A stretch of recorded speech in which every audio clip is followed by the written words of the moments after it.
I don't know about y'all, but I'm excited for spring football this year, the XFL this year, even the USFL this year. I think both leagues have done some promising stuff. Now, for those of you who aren't familiar with spring football, this video is for you. And if you are a fan of spring football, I think this video also has stuff for you. But I just wanted to talk about the space in general and why I think this is finally the time where I think spring football is really, really going to work here. Now, one of the reasons I think spring football is going to work now is that it's not the first spring that there's football. Now, the XFL had a iteration in 2020 that was pretty good, but then the pandemic happened and killed it. The USFL came back last year and they actually had a successful season, played a championship game. And then before that, there was the AAF. And then before that, there was no spring football. So as somebody who's always been interested in the ideal of spring football, I think that where spring football is at right now is actually the best point because it's not really new anymore, right? Which means that, sure, for some fans, the novelty of it isn't going to be there, but I think it's better that it's not new because you now have guys who are legitimate spring football veterans when it comes to the players, and you also have guys and men and women out there who are just like legit spring football fans. Like there's been enough spring football for the last 4 years that there are like I think about probably 500,000 people out there that watch spring football on a regular basis, right? USFL, XFL. There are enough people out there scratching that itch there.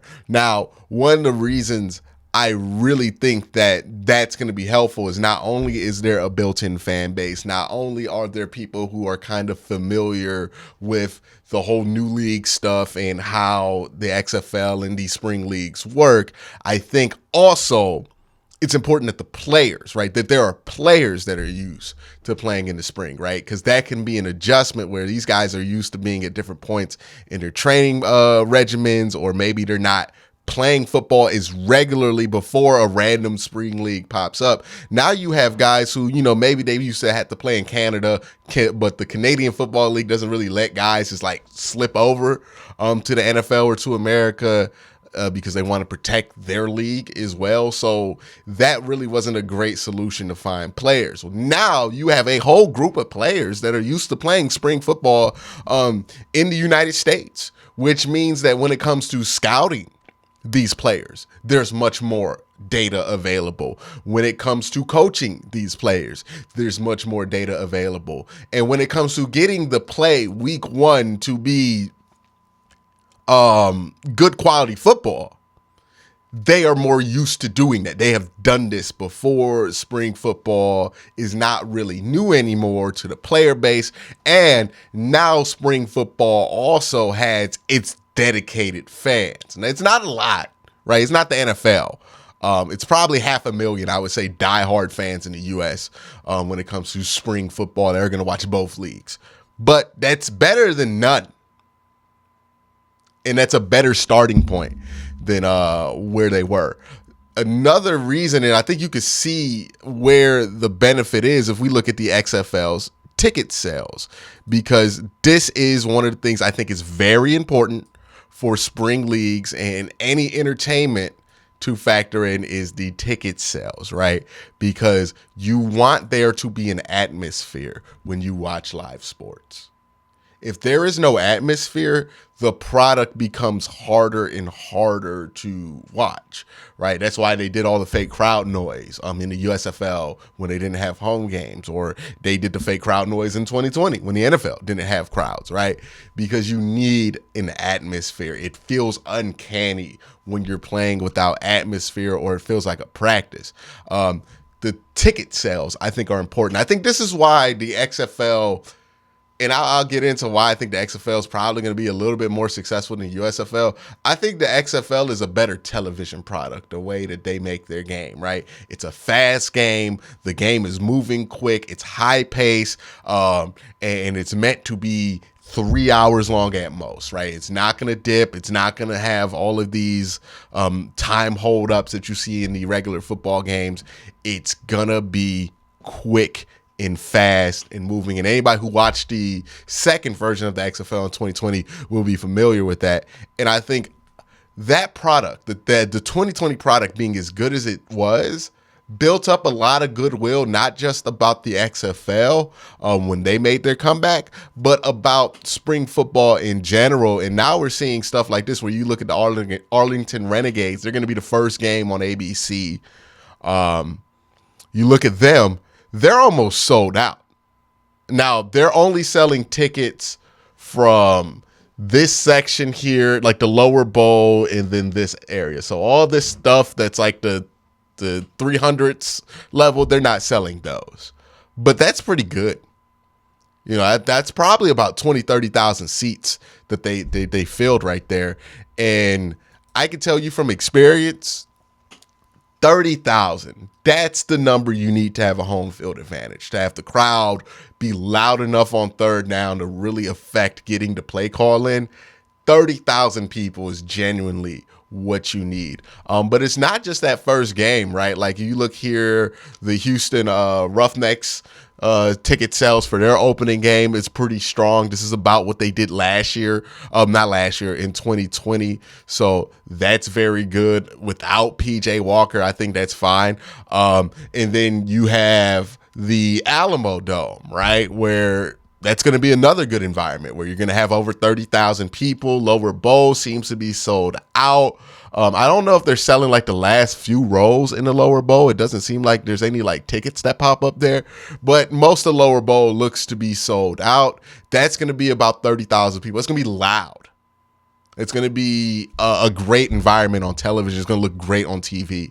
And then you have the Washington, D.C. Defenders. They play in Aldi Stadium. This is a slept-on facility because it's so steep in how they built the stadiums that the crowd noise is very, very, very loud. So this right here, what they have, these are general admission seats here that are the full blue. So I don't know how many's there, but that's the beer snake section. So I think they will do a good job in filling those up. And remember, a lot of these ticket sales, right, for a spring football league are going to be walk up. You know what I mean? Like these are going to be sales that are going to come in on walk up, because if you're a diehard spring football fan, you might, buy the ticket in advance. And I think that's what we're seeing is that these teams do have diehard fans because they are a returning brand from 2020. And DC is an interesting one because they have like a tradition in their fan base. Same thing with the St. Louis fans, where they kind of really developed a decent fan base and a decent lore in their fan base and all that. And I think also what happens is that the way they promote these spring leagues is through traditional media, right? It's going to be through radio. It's going to be through television. So there's going to be a lot of people in the DC area that are going to be watching like the local news and be like, oh, the DC Defenders from 2020, they're back. I had a good time there. Hey, let's get the kids and let's just show up and see if we get a seat. You know what I mean? And they'll probably be able to get, tickets in that general admission area, or maybe get a couple seats that are on the ticket map. And a lot of walk-up is going to happen with football in general. Walk-up tickets are a real thing. Because people don't really think about buying the tickets in advance for like a spring football league. But even without that, this is still a very impressive showing for Washington. You look at the Seattle fan base. Now it's going to be like, you're going to see the whole stadium. Obviously the 300 section isn't being sold, or the 200s, but they are selling a decent amount in this lower bowl. It looks like the lower bowl is pretty full. It looks like they have some upper decks on the home side sold too. That's going to look really good and sound really good. I think they had a similar amount of tickets sold when they were in Seattle last year. Josh Gordon, I believe, is on that Seattle Dragons team. And that's going to sound really loud in that stadium. That's going to be about 30,000 people. Again, that's going to be enough to create an atmosphere. So if we're looking here, right, through these stadiums and through these ticket sales, right, That's going to be an atmosphere, right? Plus 30,000 people. You're going to be able to have a good atmosphere there. This is going to be a nice atmosphere. It's not going to be the loudest. I think this is probably closer to like 20,000 people than 30,000, but it's still a good enough amount to where it's going to look good on TV and you're going to have a little bit of an atmosphere there. This is going to be a great atmosphere, over 30,000 people in a dome. It's going to sound great. It's going to be loud in there. This is going to be a great atmosphere. 20,000 people in that soccer stadium that's built for sound. It's going to sound great. This is going to be a fine atmosphere. 30,000 people in that stadium is going to be pretty loud. And then this is where Las Vegas is playing, and it don't look great. But they have a lot of tickets sold there. I think it's an old baseball stadium. They had a hard time finding a venue for this team specifically. But yeah, that's the one venue where it might not look as good on TV, but it might look fine on TV because they could put the hard cam in this outfield area, and just shoot where the stands are and be very cautious when they are on this end zone about what they shoot. But be very free on this end zone where it looks like there's a lot of people. It might look fine on TV. Again, this is about how they want to record it and cover it and what angles they want to use. And then there is the Edward Jones Dome in St. Louis, which, I mean, this is over 30,000. I mean, we're talking close to like 35K now. Whole lower bowl, both, 100, 200 sections are pretty close to being sold. And remember, the St. Louis Battlehawks aren't playing a game until March 14th in that dome. So this is like a month ahead advanced ticket sales. So once they get like to the week before this game, they might have to open up some of the bigger decks, because it's going to be pretty crazy in there. So if I'm thinking about spring football, right, and I could talk about the players and all that, you guys aren't really going to care because not everybody knows the players are going to be in the spring league. You're going to be exposed to them as you watch them. But what you do want as a casual or even as a regular fan of football, if you're going to watch football, is atmosphere. I think that's why college football is so watchable, despite the level of play not being that great for most college football teams, is because the atmosphere is there in abundance for a lot of schools. This is what the XFL has going for it that I think no other spring league has right now, and why I think they're going to be a better product on TV. I don't know if they're going to be the league that sends more guys to the NFL. The USFL, they do special teams normal there, and I think that's going to be how you get a lot of guys in, is with special teams. So they might end up sending more guys to the NFL, but they have that weird schedule, so who knows? But Kevontae Turpin was in the USFL last year. He's literally in the Pro Bowl right now. But the XFL, I think, has a chance to be a very, very fun television product, because it looks like, I mean, the Guardians ticket sales in Orlando, they're not great, but they're okay. They're like, I think they sold like 20,000 tickets. It'll look fine on TV. It's not going to look embarrassing, right? It will be kind of like not noticeable, but there will be some atmosphere. But every home stadium, even the Orlando one where like, hey, look, they ain't selling out the whole lower bowl, but they're 3/4 there.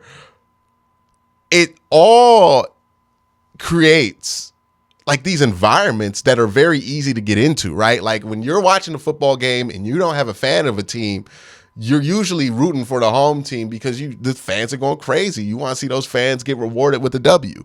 The XFL has, in almost every home venue, atmosphere.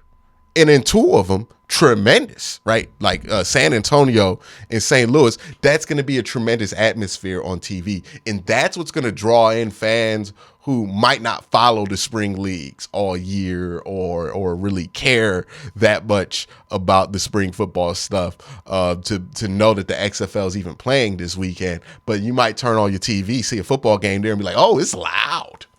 Oh, they're making noise there. And that's going to get you invested into the football game. In the XFL, Seattle, they're going to have a nice environment there. Houston, they're going to have a nice little environment there, right? Like we could go down the list. St. Louis, that's going to be a great environment in St. Louis. This is Orlando, right? They are selling these 3 sections. That's going to be a fine environment. You look at Seattle again, that's going to be fine. DC is going to be a very fun environment. This is going to be the Alamo Dome. That's going to be great. And then this is Houston. And then this is also Dallas, which is, well, not Dallas, Arlington, which has been doing well in ticket sales. And that's really the key when you're talking about a television product, right? Because that's what the XFL is ultimately selling. They're selling a league. They're selling a way to get to the next level. They're also selling a television product. And that's how the XFL is going to become profitable, is by being a good television product that's going to draw ratings. I think the XFL is going to be the more popular league in the spring. The USFL is going to have its place.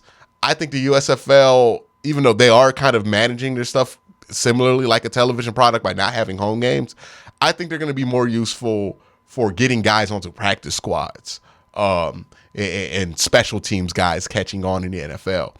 But XFL, I think they're going to be able to have a very strong television product, because in a league like this, where the players are always going to be going in and out, what you have to create stability is your coaches, which coaches aren't personalities anymore. So like nobody's coming to the stadium because Bob Stoops is there. Like that's just not what's going on. But what you do have is that branding, that fan base, that goodwill. And it seems like the XFL has done a really good job of attracting fans that are going to create some atmosphere there, right? You know, I think it's really cool that they did this soccer stadium, right? Because that's going to be, the MLS is kind of caught on like that, where they create these small, intimate, but very, very fun atmospheres for the game. And I think that's the way to go when it comes to it. And I think that's what's going to make it good.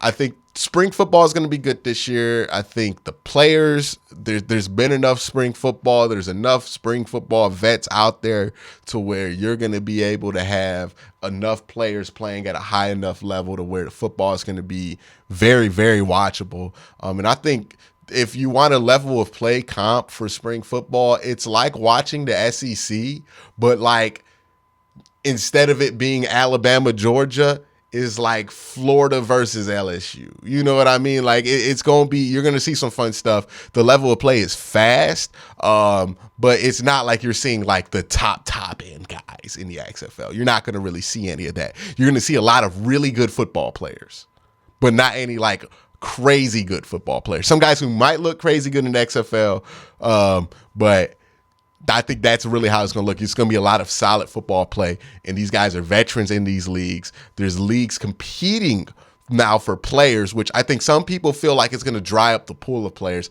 I think differently. I think since there is more of a demand for football players in the spring, there's actually more football players deciding to extend their career instead of just like packing it up and getting a regular job. So this is actually, you know, you're getting the new crop of guys, but you're getting a bunch of guys who decided that they can extend their football career by playing in the spring. So I think the talent pool is bigger than it's ever been for the spring, more talented than it's ever been for the spring. So I think the football is going to be great. The XFL creates a great product. The USFL is not a bad product to watch on TV. It's not as fun as the XFL. It's not as fast as the XFL. But I think the XFL has a great product. I think the USFL has a great product. And I think it's going to be good football, great atmospheres. And that's what's going to create a league that people care about, right? You know, I think the problem the USFL had is if you wanted to create a rivalry, how do you do it when you don't have home games for most of your teams? The XFL is not going to have that problem where you can have a rivalry with Arlington and Houston and fans are going to show up from different teams because you have that local connection there. You can have these rivalries show up, and I think it's going to be a great thing for this league. I think this is going to be the one I think that actually like works and gets a contract and is going to be a fairly popular league. That would be my bet. Not saying the USFL is not a good bet. I think they're going to be around too, but they serve a little bit of a different purpose. But I think spring football is not just back. I think it's finally where it needs to be because it took like 3 years of beta testing to get it to this point. But I think it's at a point now to where it's going to be great. But that's my thoughts. Let me know what you think in the comment section below. Everybody have a great day. Have an even better night.